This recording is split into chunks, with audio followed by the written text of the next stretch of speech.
नमस्कार विद्यार्थी मित्रांनो, स्वागत आहे तुम्हा सर्वांचं अभ्यास गुरु या चॅनलवर. विद्यार्थी मित्रांनो, या व्हिडिओमध्ये 20 प्रश्न आपण पाहणार आहोत. 20 प्रश्नांपैकी कमीत कमी 12 प्रश्नांची उत्तरे तुम्हाला यायलाच पाहिजे. पहा, या ठिकाणी प्रश्न पहिला आहे. अलक्ष या शब्दाला खालीलपैकी कोणता शब्द समानार्थी आहे? तुमच्यासाठी वेळ आहे 7 ते 8 सेकंद. तर पहा, अलक्ष अलक्ष म्हणजे काय? तर अलक्ष म्हणजे काय? देव. अलक्ष म्हणजे काय? देव. तर मित्रांनो, पर्याय पहा. पहिला पर्याय आहे भगवान. तर मित्रांनो, भगवान हा शब्द अलक्ष या शब्दाला समानार्थी आहे. दुसरा पर्याय आहे देव. देव हा शब्द अलक्ष या शब्दाला समानार्थी आहे. तिसरा पर्याय आहे अलख. अलख हा शब्द सुद्धा अलक्ष या शब्दाला समानार्थी आहे. म्हणून या ठिकाणी योग्य उत्तर आहे यापैकी सर्व. लक्षात ठेवा, अलक्ष म्हणजे भगवान, अलक्ष म्हणजे देव, अलक्ष म्हणजे अलख. ओके. पुढील प्रश्न पहा. महाराष्ट्रातील खालीलपैकी सर्वात मोठा जलविद्युत प्रकल्प कोणता आहे? या प्रश्नाचं उत्तर तुम्हाला यायलाच पाहिजे, कारण हा प्रश्न पोलीस भरतीमध्ये 20 वेळापेक्षाही जास्त वेळा विचारला गेलेला आहे. महाराष्ट्रातील खालीलपैकी सर्वात मोठा जलविद्युत प्रकल्प कोणता? तर या ठिकाणी योग्य उत्तर आहे कोयना. लक्षात ठेवा, कोयना हा महाराष्ट्रातील सर्वात मोठा जलविद्युत प्रकल्प आहे.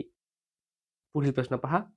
महाराष्ट्राच्या विधान परिषदेची एकूण सदस्य संख्या किती आहे? विधान परिषदेची एकूण सदस्य संख्या किती आहे? तर या ठिकाणी योग्य उत्तर आहे 78. लक्षात ठेवा, विधान परिषदेची विचारलेली आहे 78. पुढील प्रश्न पहा. विधवा विवाह उत्तेजक मंडळीची स्थापना कोणी केली? विधवा विवाह उत्तेजक मंडळीची स्थापना कोणी केली? तर या ठिकाणी योग्य उत्तर आहे महर्षी धोंडो केशव कर्वे. विद्यार्थी मित्रांनो, प्रश्न खूप महत्वपूर्ण आहे. वहीमध्ये लिहून ठेवा. 10 वेळापेक्षाही जास्त वेळा हा प्रश्न पोलीस भरती, तलाठी भरतीमध्ये विचारला गेला आहे. विधवा विवाह उत्तेजक मंडळी महर्षी धोंडो केशव कर्वे. पुढील प्रश्न पहा. इडापिडा या अलंकारिक शब्दाचा अर्थ काय होतो? इडापिडा या अलंकारिक शब्दाचा अर्थ काय होतो? तर या ठिकाणी योग्य उत्तर आहे सर्व प्रकारची दुःखे किंवा संकटे. लक्षात ठेवा, सर्व प्रकारची दुःख किंवा संकट असा इडापिडा या शब्दाचा अर्थ होतो. पुढील प्रश्न पहा. महाराष्ट्रातील 52 दरवाजांचे शहर म्हणून कोणते शहर ओळखले जाते?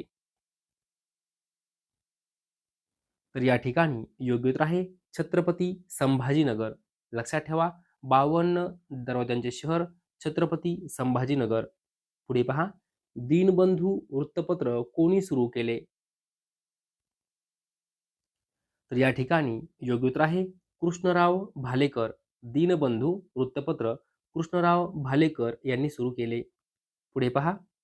बेकिंग सोडा याचे रासायनिक नाव काय आहे? बेकिंग सोडा.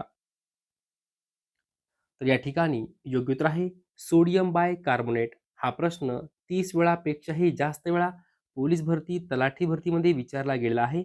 बेकिंग सोडा याचे रासायनिक नाव काय आहे? तर सोडियम बाय कार्बोनेट. पुढील प्रश्न पहा. खालीलपैकी कोणता पर्याय चुकीचा आहे? चुकीचा आहे असं विचारलेलं आहे. पहा. बीबी का मकबरा छत्रपती संभाजीनगर. विद्यार्थी मित्रांनो, बीबी का मकबरा कोठे आहे? छत्रपती संभाजीनगर या ठिकाणी आहे का? तर बरोबर आहे. आपल्याला काय विचारलं? चुकीचा पर्याय कोणता? पहिला पर्याय तर चुकीचा नाहीये. दुसरा पहा. ज्ञानेश्वर महाराजांचे जन्मगाव आपेगाव. बरोबर आहे का?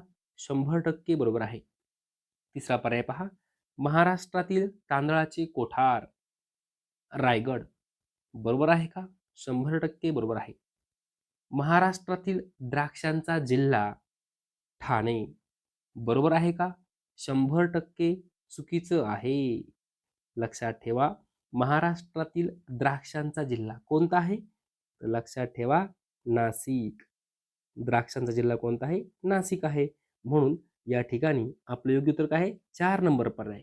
आपल्याला काय विचारलं, खालीलपैकी कोणता पर्याय चुकीचा आहे? तर 4 नंबर पर्याय हा काय आहे? चुकीचा आहे. पुढील प्रश्न पहा. गोदावरी नदीकाठी खालीलपैकी कोणते शहर वसलेले आहे? याचं उत्तर तुम्हाला यायलाच पाहिजे. गोदावरी नदीकाठी कोणतं शहर वसलं आहे? तर पहा, नांदेड. नांदेड हे शहर गोदावरी नदीकाठी वसलेले आहे. बस हा शब्द कोणत्या भाषेतील आहे? बस. तर या ठिकाणी योग्य उत्तर आहे इंग्रजी. बस हा शब्द इंग्रजी भाषेतील आहे. हुताशन या शब्दाला कोणता शब्द समानार्थी आहे? तर या ठिकाणी योग्य उत्तर आहे अग्नी. लक्षात ठेवा, हुताशन या शब्दाला अग्नी हा शब्द समानार्थी आहे. अग्नी म्हणजे काय? हुताशन. मालदीव देशाची राजधानी कोणती? मालदीव देशाची राजधानी कोणती? योग्य उत्तर आहे माले. माले. पुढे पहा, खालीलपैकी सर्वात कठीण पदार्थ कोणता आहे? सर्वात कठीण पदार्थ. योग्य उत्तर हिरा. सर्वात कठीण पदार्थ हिरा. भारतातील सर्वात मोठी राष्ट्रीयकृत बँक कोणती? योग्य उत्तर आहे स्टेट बँक ऑफ इंडिया. लक्षात ठेवा, स्टेट बँक ऑफ इंडिया ही सर्वात मोठी राष्ट्रीयकृत बँक आहे.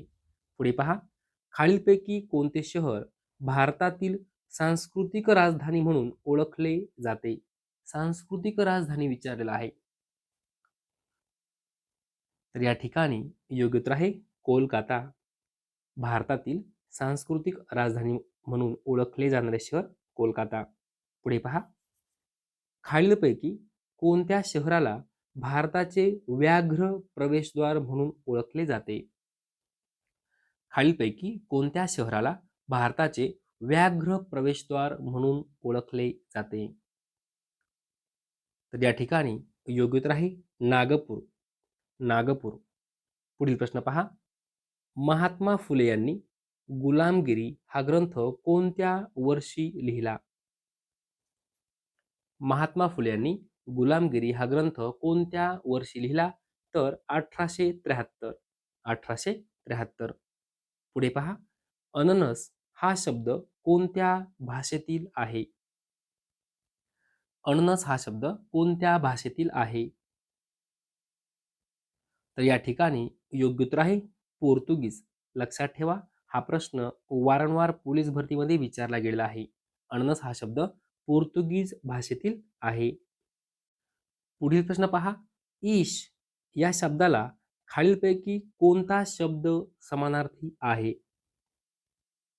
पर्याय व्यवस्थित वाचा आणि उत्तर कमेंट करून सांगा. ईश. विद्यार्थी मित्रांनो, ईश म्हणजे काय ते पहिल्यांदा आपल्याला माहिती पाहिजे. ईश म्हणजे काय? देव. ईश म्हणजे काय? भगवान. लक्षात ठेवा, ईश म्हणजे देव, भगवान, अलख. आता कोणता पर्याय आहे पहा बरं समानार्थी. पहिला पर्याय आहे सुधा. सुधा म्हणजे काय? अमृत. सुधा म्हणजे अमृत, म्हणजे हा पर्याय नसणार. दुसरा पर्याय आहे वाजी. वाजी म्हणजे काय? तर वाजी या शब्दाचा अर्थ काय होतो? घोडा. लक्षात ठेवा, घोडा आणि वाजी हे दोन्ही समानार्थी शब्द आहेत. तिसरा पर्याय पहा, प्रगती. प्रगती म्हणजे काय? तर प्रगती म्हणजे भरभराट. प्रगती म्हणजे काय? भरभराट. अजून काय? उत्कर्ष. प्रगती म्हणजे भरभराट, उत्कर्ष हे झाले समानार्थी शब्द. आता ईश म्हणजे देव. या शब्दाला या ठिकाणी कोणताही शब्द समानार्थी नाही आहे, म्हणून या ठिकाणी योग्य उत्तर आहे यापैकी नाही. लक्षात ठेवा, प्रश्न व्यवस्थित वाचायचा, पर्याय व्यवस्थित वाचायचे. जो प्रश्न आपल्याला विचारला आहे, ईश या शब्दाला समानार्थी शब्द कोणता? तर ईश म्हणजे काय ते आपल्याला माहिती पाहिजे, म्हणजे लगेच आपल्याला उत्तर क्लिक होतं. आणि मित्रांनो, हे सुद्धा लक्षात ठेवा, जे पर्याय मी तुम्हाला दिलेले आहेत त्यावर सुद्धा वारंवार प्रश्न विचारले गेले आहे. सुधा या शब्दाला खालीलपैकी कोणता शब्द समानार्थी आहे? तर सुधा म्हणजे काय?